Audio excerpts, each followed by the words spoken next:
Tonight, ITV News has a special report giving unprecedented insight behind the bars of one of Britain's toughest top security jails. HMP Belmarsh is a Category A men's prison in South East London, housing some of the country's most dangerous criminals. Now, for months, we've been following new prison officers on a fast-track scheme aiming to solve the problem of acute understaffing across England and Wales. One of the major problems is staff retention. Nearly half of all officers who left the service last year had been on staff for less than 3 years. More than a quarter left after less than 1 year.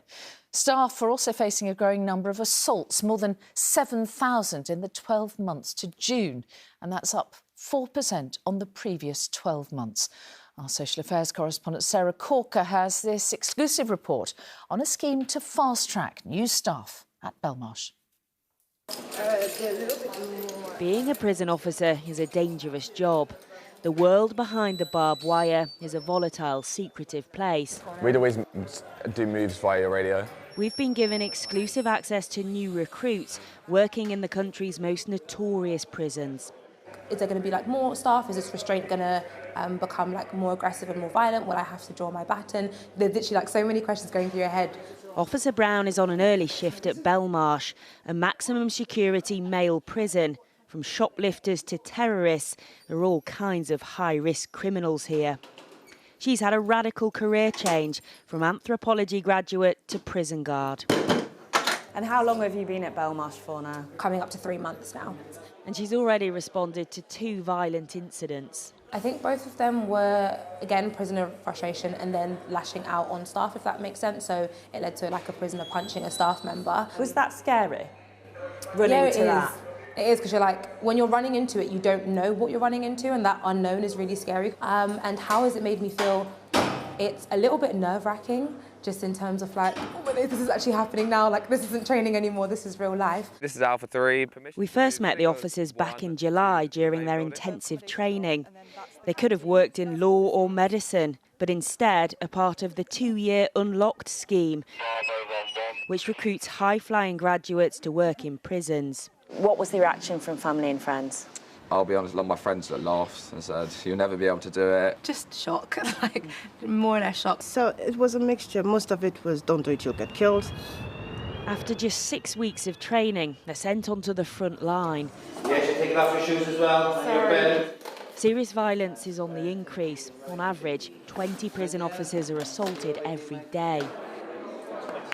This block is for lifers and those serving long sentences.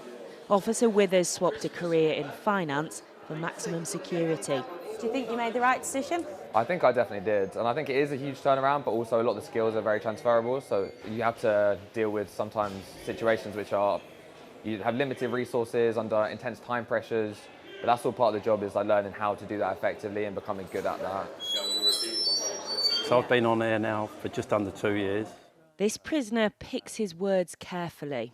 It must be quite daunting for the staff as well, because obviously this prison does have a reputation. You've got the old staff training the new staff. Obviously they're sort of rabbits in the headlights, so to say, but I think they've done really well. But keeping staff in the prison service is a major problem. The governor here refutes there's any crisis.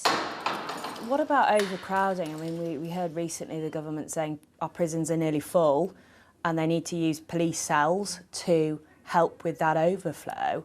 I mean, how much of a problem is overcrowding? So I'm not seeing that impact at Belmarsh as yet. However, I am a prison that focuses on the courts, because I have people on remand waiting to go to court. And so we know that some people's cases are not listed until 2023, 2024. So trying to get people moved through the system is really difficult. A lot of people are saying our prisons are in crisis. Are they? I'll only talk about Belmarsh Prison, and what I see is a prison that wants to make a difference and has made a difference. The latest inspection found improvements, but also warned prisoners still spent very long periods of time locked behind their doors. The reality is there are too many prisoners and too few staff. There's been a mass exodus of experience. 1 in 7 officers left the service last year, and half of them had less than 3 years in the role. Staffing shortages have serious consequences in places like this. We are starting to treat people like animals again. For 11 years, Neil worked in strange ways before an attack by a prisoner left him injured and with PTSD. Are prisons getting more dangerous? Very much so. I think now there's no experience or very little. The people who've been in a job a long time are probably on the edge, you know, extremely stressed, become very dangerous, very hostile place again, like it used to be. I think getting the right type of people for the job, I think we've got to a point where it's just bums on seats. It's often seen as a low-status job, but back at Belmarsh, the unlocked recruits all want to make a difference. I don't know what I expected. The only thing I knew about prison was what I saw on telly. Mum of two, Officer Joelle, is passionate about rehabilitating even the most hardened criminals. I think people need a second chance. Sometimes circumstances may have led you to do something that you may not necessarily be proud of, and it may lead you down the line of imprisonment. But does that mean that we should not give that person a second chance if they are ready to kind of turn their life around, if that makes sense? Hence the reason why I wanted to be in the prison system. To address overcrowding, the government says it's creating 20,000 more prison places, but convincing people to work here is still a major challenge. Sarah Corker, ITV News, inside Belmarsh Prison.